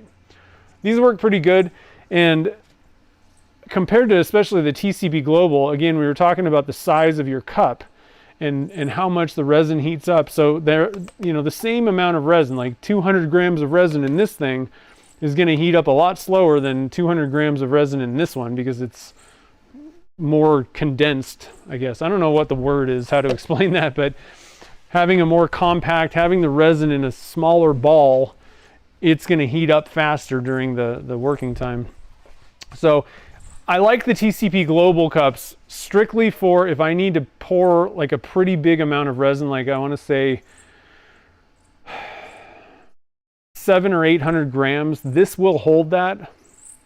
I think it'll hold a little bit more than those mountain cups basically. So I kind of like these for certain things, but overall I think the TCP Global cups are kind of not worth the price.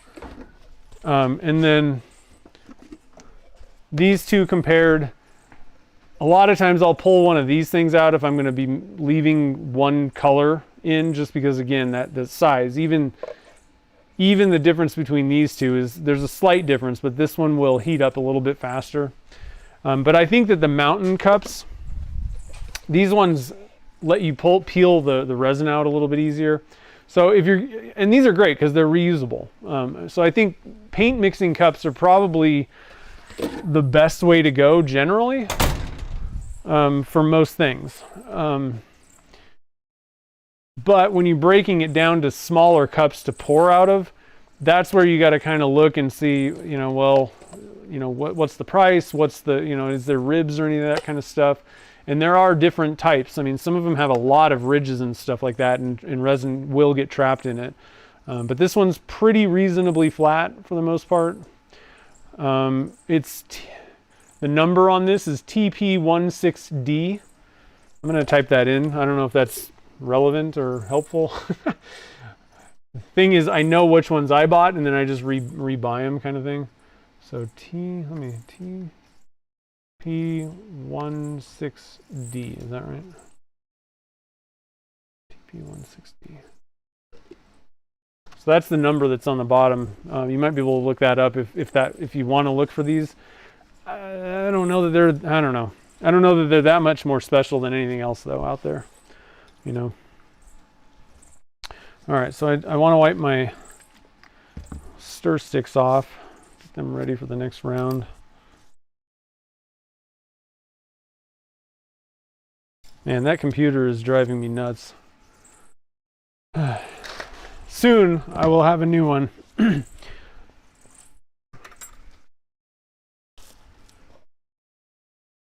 Okay, so second round, like I said, what we're going to do is I'm actually going to get the light out so you guys can kind of see what the deal is with that a little bit.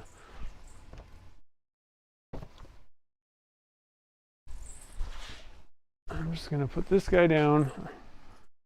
But what I need to do is I need to go set up that other camera so you guys can see what I'm talking about here. And hopefully you'll be able to see the resin. These molds are translucent. They are not see-through.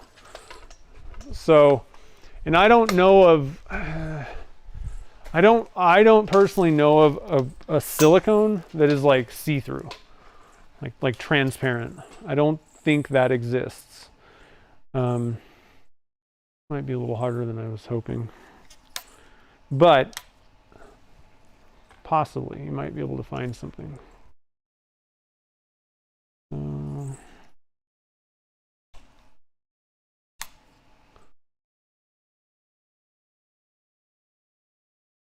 Let's try this out. See if, like I said, I don't know how well this is going to really come through on camera. And I'm not really going to have a whole lot of time to mess around with it in the middle of casting. So if it doesn't work, it doesn't work. But you'll still be able to see what I do, I think.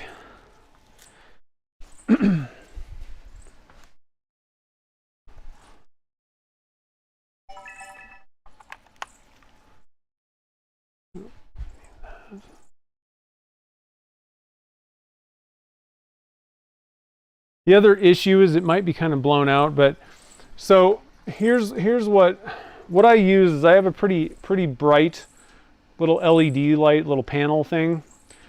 Got to be honest, this was not cheap, but it's very bright and it works pretty well. I wish I had a little base for it, but this little thing works okay. It's just a little camera mount. So what I do is I turn it on, and I'm going to switch cameras here so you can see how I have this set up. That's not the right, well, you can see above. I've got it, you want it behind the mold. Okay, now let's switch to that front camera so you can see. So it's backlighting the mold, right? And I think this is going to work fine. I think you'll be able to see what I'm doing. Let me do a little bit of adjusting here. Let me bring this up just a little bit because I think that it's not going to make any difference. I think that's about the perfect height. You can still kind of see me pouring stuff. Let me see.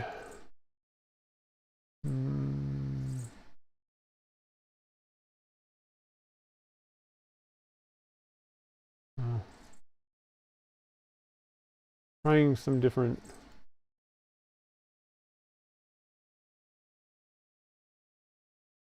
So what I want to do is have this one be larger. Oh, that's not going to work. Oh, maybe it will.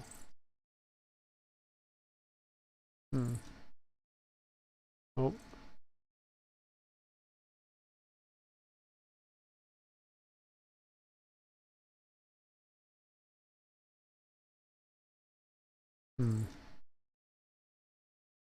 Can't seem to.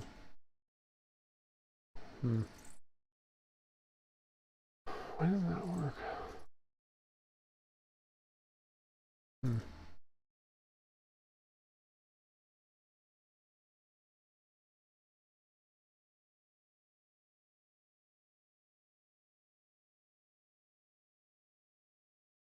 Yeah, that's not going to work because I don't have it set up. So we'll just keep it there. I'll try and remember. I don't leave my light on because I don't want it to die in the middle of me doing it. I think I've got. Let me see how much battery. You want to make sure you got enough battery. It's not going to die in the middle of doing it. But I turn it off until I'm ready to pour. And then, so like I said, I do think that I can reduce the total amount of resin on this to like 480, I think is about normal. And that's still going to be a little over, I think. So I go way over on these numbers. You don't need 500 for this mold. 480 divided by, no, 480. Yeah, so like 160. So we're going to drop these numbers down to 160. It's not really going to change anything about the pour itself. Let me switch to the overhead view. So I'm just writing down, we're going to go with 480 total grams. 160, that's going to be 160 in each one for each color. Sand, this time I'm going to really try to nail the 2 to 1. I'll be a little bit more careful where we go 0.6 grams of yellow gold, 0.3 grams of white. And I still made, you know, when I was just dripping it into this little cup, I don't know that this was 2 to 1 exactly. So even if I get this totally nailed down with 0.6 and 0.3, I may do the same thing and say, well, I think we need another drop of white because it's not light enough. And then we got teal, we got dark blue. So same numbers, we're going to go with a 1/4 teaspoon, well, a 1/2 teaspoon for the teal, 1/4 teaspoon for the dark ocean, and that's it. I think we're good. So just a slight modification, but this time, and what I want to do is, one thing I didn't mark down is we're pouring, I want to pour, I think I want to pour at like 105. I think we might have been a little over that last time, but I'm just going to mark down 105, and it's 75 degrees in my shop right now. So that makes a difference. If it was 85, I'd probably be higher on that number. One issue is getting it into the pressure pot, because I need to go to this one. So I might kind of halfway knock over the camera when we're ready to get it in the pressure pot, but it'll be okay. Okay, so let's see here. Let's get another cup ready. I'm just going to pop this guy out. So like I said, I think that these are probably about the easiest ones to kind of reuse to get the old resin out of. The mountain ones. And I got these on Amazon. I don't know if I have links or not to these on my website. I might on my tools I use page. Check that. If not, shoot me an email and I can get you a link if it matters that much. But I think you should be able to find these with a little quick search. Okay, so let's get some resin flowing. Let me read the comments real quick here. Let's see, Robert. So does it matter what color, what order the colors? So we're going for a beach. So I want sand, and then this light color is going to be like the shallow part by the beach, and then the dark blue is going to be, you know, the ocean, or, you know, the deeper water. So, you know, for in that respect, yeah, we want that. It needs to be, you know, tan, light green or teal, and then dark blue. The other thing about this though is the dye is, you know, this liquid pigment. This stuff is probably going to be heavier than the mica powder, you know, these two things. And so I'd kind of rather pour this in the bottom of the mold in this case, so that it doesn't, if I poured that on the top, it would probably tend to want to sink a little bit more. And you know, the thing is, it's still liquid. I mean, things are going to be moving around. There's not going to be like some solid division, straight line. There's going to be a lot of tumbling going on and mixing around. But in general, I think that you're going to get less movement if you pour it the way that I did. Especially down into the sand. Like we definitely do kind of want to have like this like sand layer. So we're doing 480, 240. Gotta think about what I'm doing here a little bit. Oh my god, that computer's driving me crazy.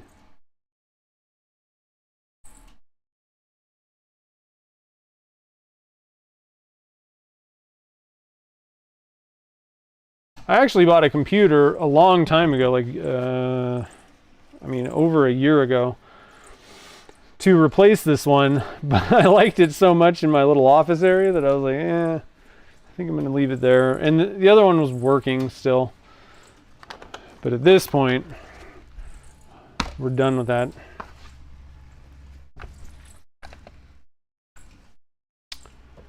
All right, so 240.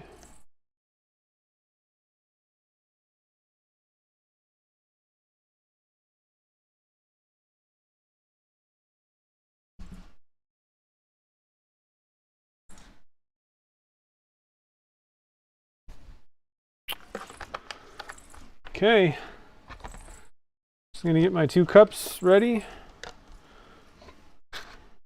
Start mixing this stuff up. I'm gonna get this out of the way so I don't like spill it or anything.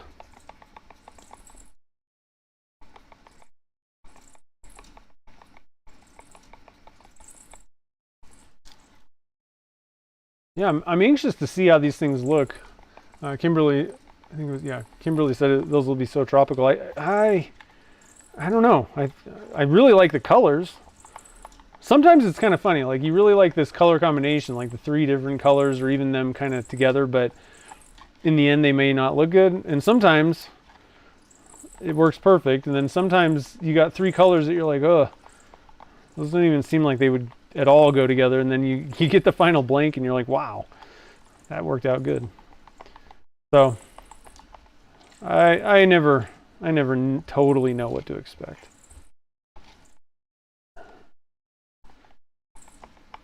I've learned my lesson. When I'm like, oh, I'm so sure that everything's going to work out great, that's when it doesn't. So I just try to stay neutral. So we need 160 in each one of these cups. And again, the dark blue is going to be in the bigger cup because that's going to be the last one we pour. Now that line of thinking would not really work if I was just doing like my normal color swirling, you know, you're dumping each color one at a time throughout the whole thing. That's not going to work, obviously. So I'm gonna do my dyes real quick here. Actually, I'm gonna get this separated out here real quick into the 160. Give me a little bit more working time.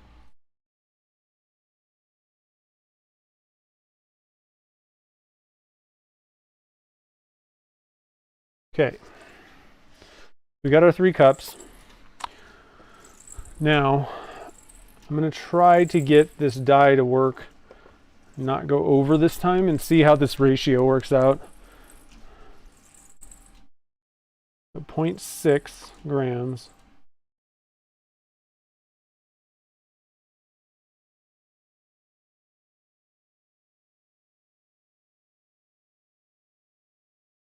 All right, 0.6. Sometimes you got to give it a second. It may creep on you.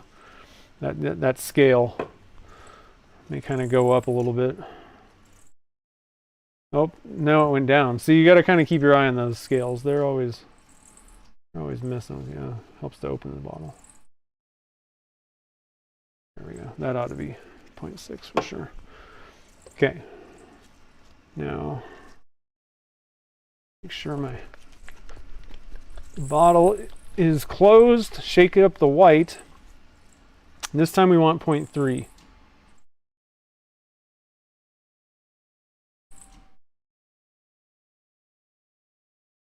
All right, so if you're a little bit more careful, it's not as hard as I made it the first time. I was going a little too fast.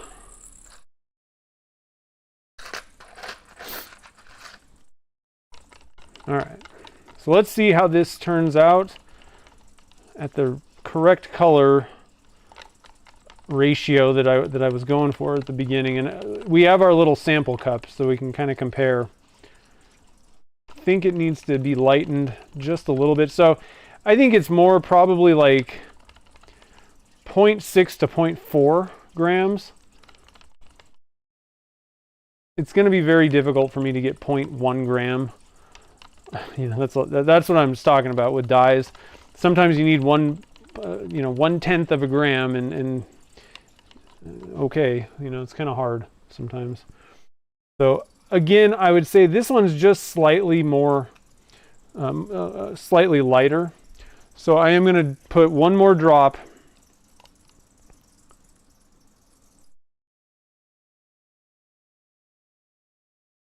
of white in there. We got kind of two little ones, but it's about one full one. And I want to see what this looks like. Might even have to go a little bit more.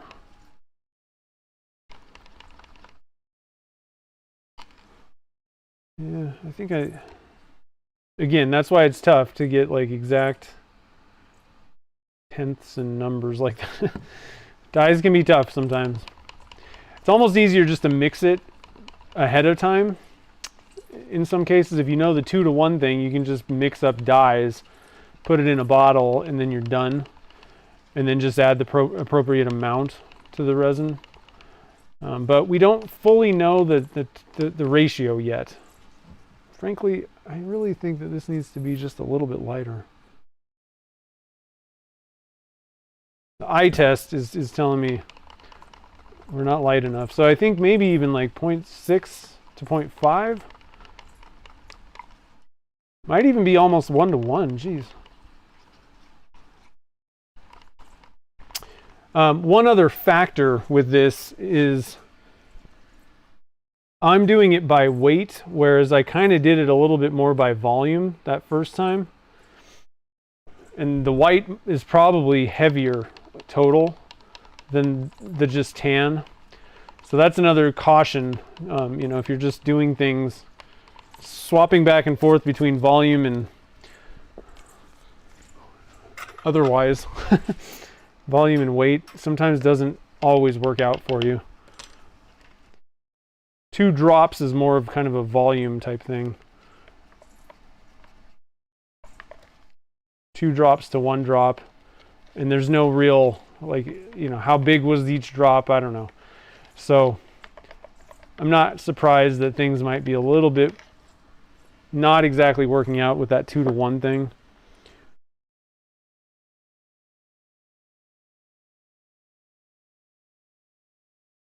And then we want 2 teaspoons, 2 of these 1/4 teaspoons, so half teaspoon of our chartreuse. Oh, yeah. Gotta kind of hurry up. So the problem is with me messing around with that tan, it really helps to be locked in on, like, I know exactly how much dye I need to put in there. Sometimes on your first few rounds, like, you're still kind of messing around with stuff, and you need to watch yourself with your timing, because you might be messing around with that tan color, trying to get the dye to be what you want. All the while, your resin's setting up on you, you know. So just kind of keep in mind that, you know, because I still had to mix in my mica powders. So we're at 99 on that one. We want to go, I want to wait till about 105. And technically, I can pour the tan right away. I don't really need to wait for that to hit 105 to pour it into the bottom of that mold. So that's what we're going to do. So I want to get my mold in front of the light source. I got to switch cameras. Okay, so you can see now, like I said, this is not perfect, but you can see the level rising. You should, hopefully. I think that's about 1/3 down there. I didn't actually measure it, but it should be pretty close. If anything, it's a little lower than 1/3, and that's fine with me too. Now, here's the problem. I gotta flip this guy around to see the other side, though.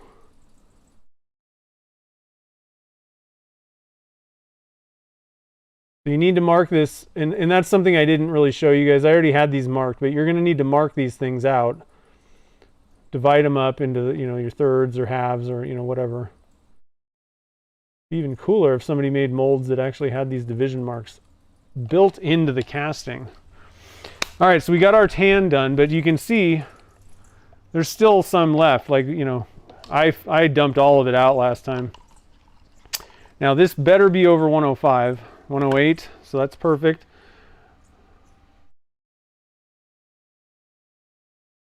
You can kind of see in there. Now I don't have a 2/3 line, but you can, you know, kind of approximate equal amounts, even if you didn't have your line down there. I kind of find that it's a little bit easier at this point to just look inside, especially if I'm not going to some specific line.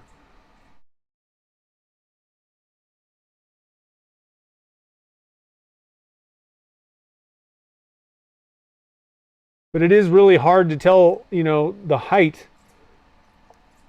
I can't tell how even these things are, these different, you know, different ones.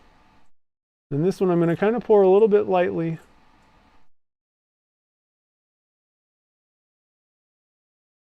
Like I said, you can kind of get it to trickle down the side of your tube. That can kind of help you if you're trying to really get them separated. Like I'm kind of okay having a little bit of a mixture going on. I don't know. Maybe pour down the side a little bit at the beginning and then go for it.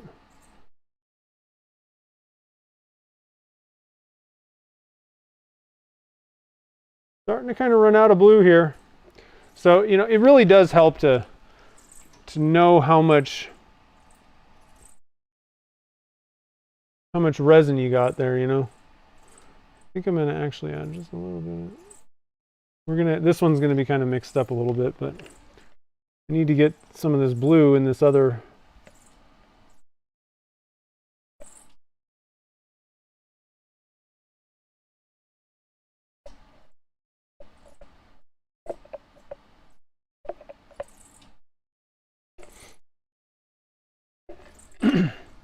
So this one's kind of a messed up one on the corner here. This one should be fine because I'll probably cut off the top. But I do think that it would be helpful to put all the lines on next time. I knew that going into it. I kind of wanted to show you guys, you know, why would you even do that? And what's the benefit kind of thing. There's definitely a benefit to getting things marked out and, you know, doing it kind of properly. That way you don't end up running out or messing up stuff. But you do need to have all that stuff kind of measured out ahead of time.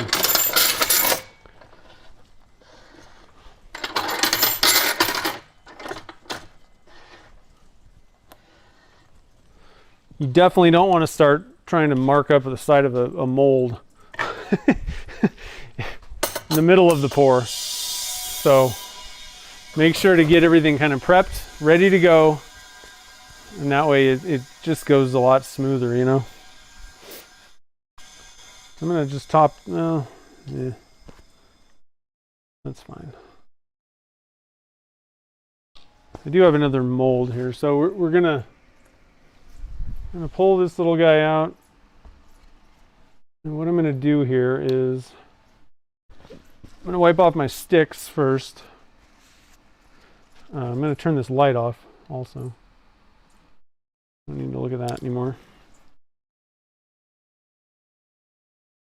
I'm just cleaning the sticks off real quick, and then we're going to fill this mold. I don't have any dark blue left, so like I said, I blew the proportions. You know, the by eye thing is very difficult when you're looking at it from above. Even from the side, I was like, oh, that looks like about a third. Nope. But what I'm going to do here is we're going to pour these at the same time, hopefully, and get them kind of started. See, this is where I like paper cups a little better, because these plastic ones are kind of hard to pour two colors at the same time.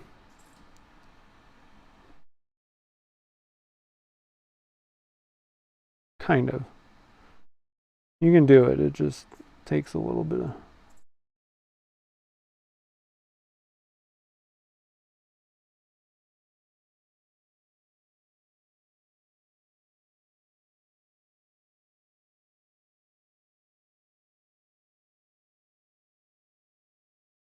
Okay. Might be a little bit yellow for beach. I don't know. We'll have to see. And I can always kind of tweak things, you know, later on. Like now we're at the point where we need to kind of see what these things look like demolded and then turned even before we can really make any decisions on, you know, was that sand color, you know, correct? Does it need to be lighter? I'm thinking that it needs to be lighter even still. Probably like more like a 1-to-1, maybe even a little bit more white than I originally thought. Again, just because when you're measuring it by weight, that may be totally different than by volume.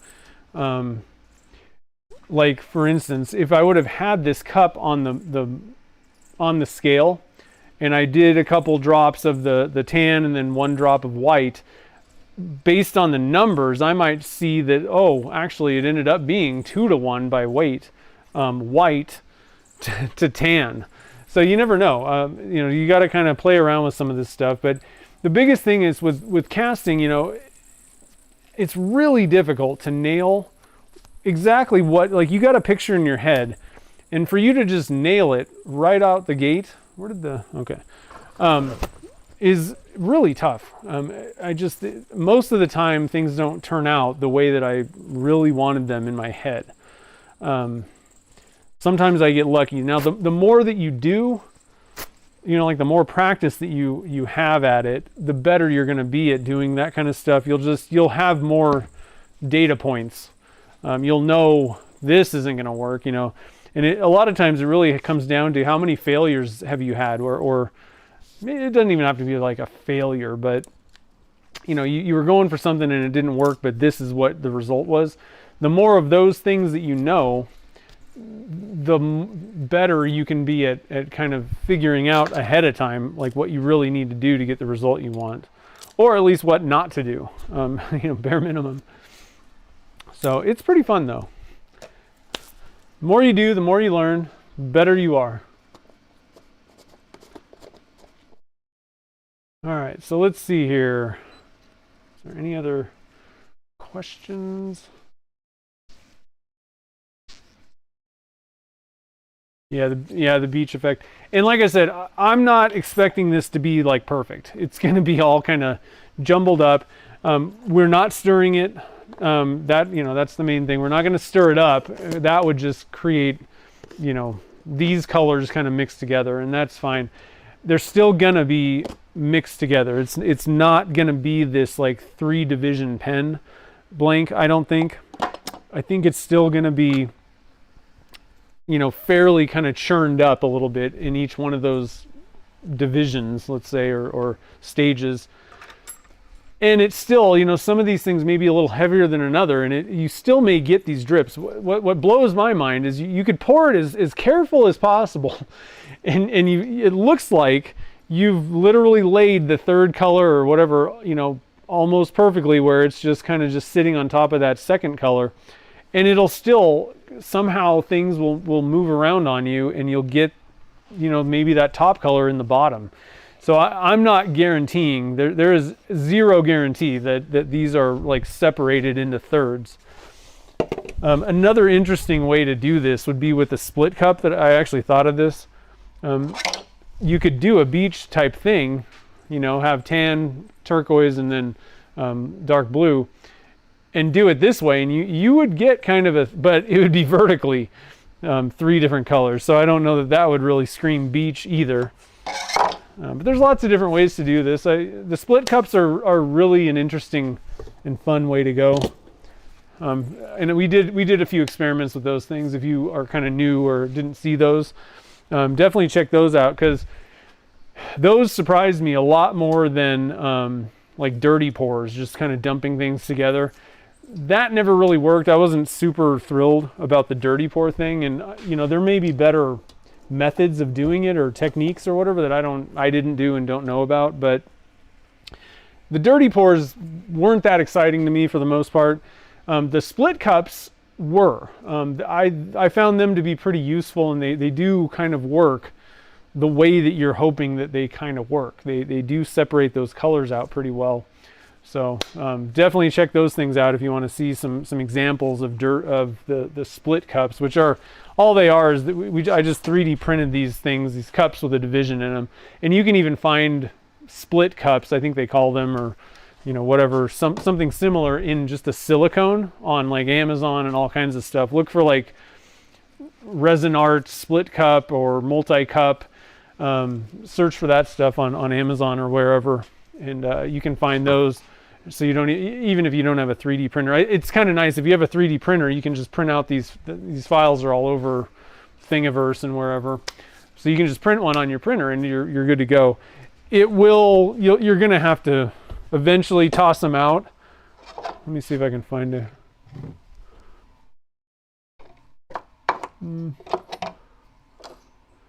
I don't really have a great example, but you can't get these things cleaned completely. Like you're going to have stuff left over, and so eventually, you know, you're not going to have any room in the cup because you're going to have all these layers. But the cool thing is you also are going to have a really interesting blank.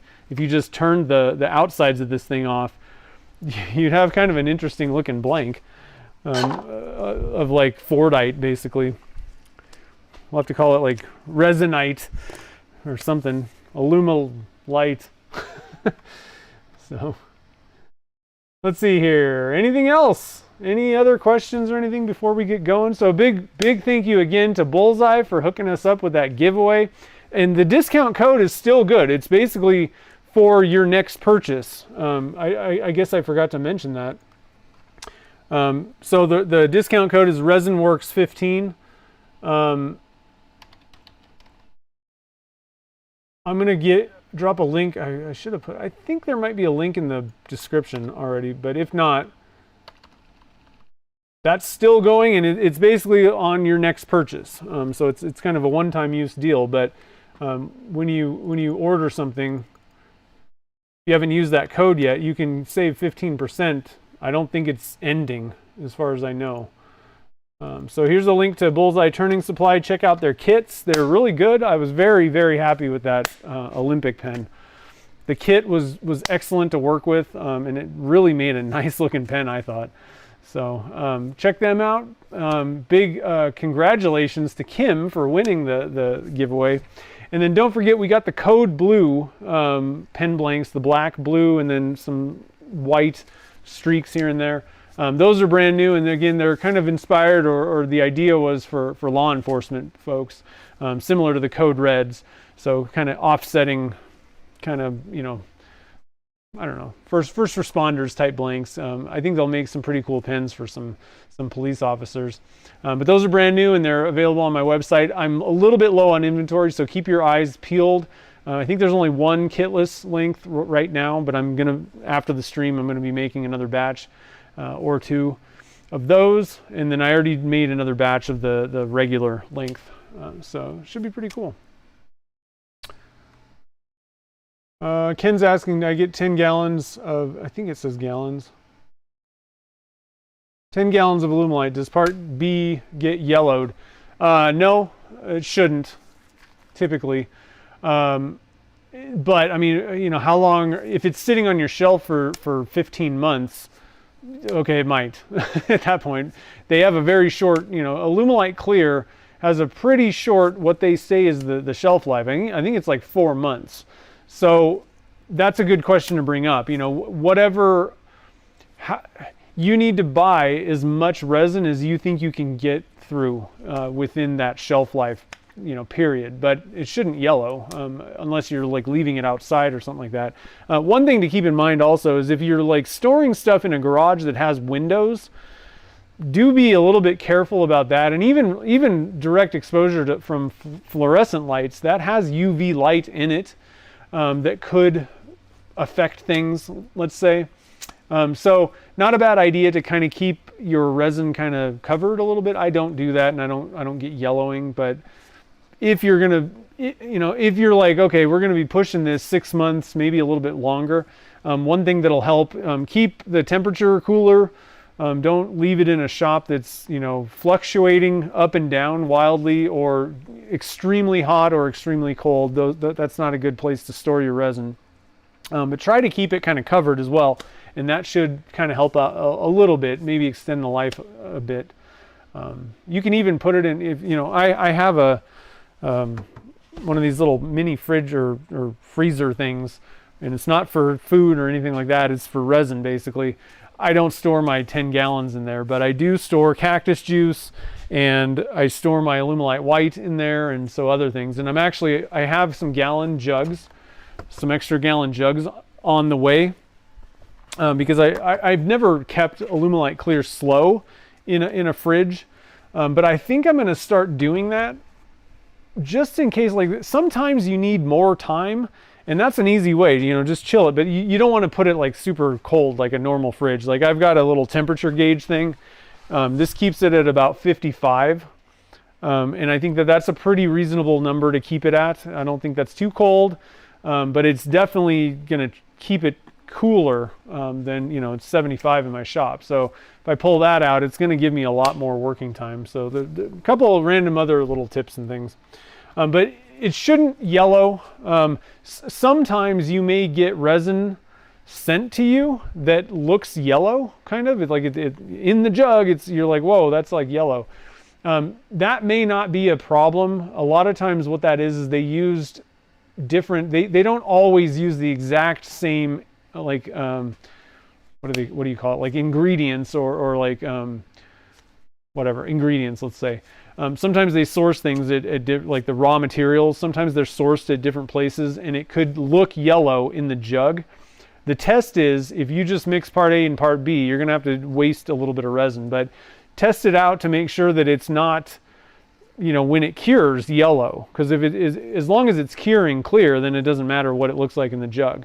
And so that is kind of a thing that happens from time to time, is they get this raw material that ends up making it look, and I actually think it's the part A in this case usually, but regardless, whichever one it is, if one's a little bit yellow, as long as it's not turning yellow when it's cured, you're fine. If it's turning yellow when it's cured and like it's like brand new, then you need to get on the horn with Alumilite and be like, this resin's bad. It's not working. So that's just one little tip. But anyway, guys, I can't wait to pull these things out and see how they look. Like I said, they may need some kind of, messing around a little bit for me to call them like perfect.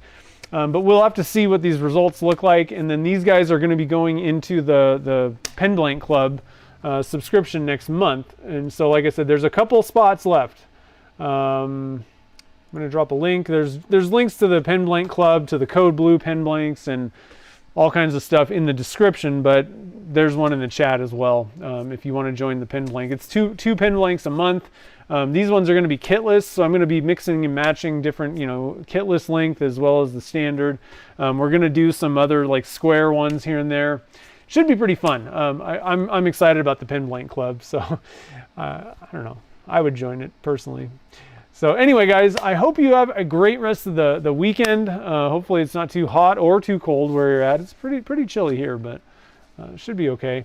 And then, like I said, next week we're going to turn, turn one of these guys up using one of the bullseye kits again. I'm really digging those things. So be looking for the demolding video. That'll come out probably on Monday. And it should be pretty cool. So anyway, guys, I hope you have a great rest of the evening. Get in the shop, do something fun, do some resin casting, especially if you are inclined to do resin casting. But other than that, I guess I'll see you guys all on the next slide.